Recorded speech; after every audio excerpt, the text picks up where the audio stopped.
Assalomu alaykum aziz obunachilar. Mana inimiz kech yomg'irda qolib ketibdi.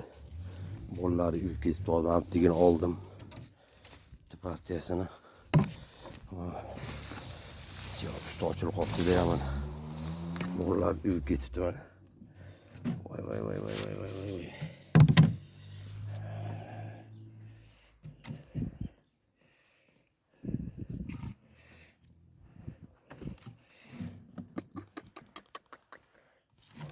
Ketibdi oz bilan oz. Aslında quritishimiz kerak. Quritib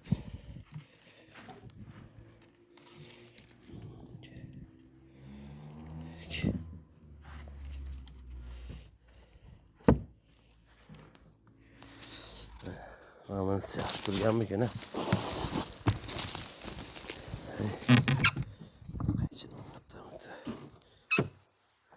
Xudoga shukr, bunisi yaxshi turgan ekan. Yog'i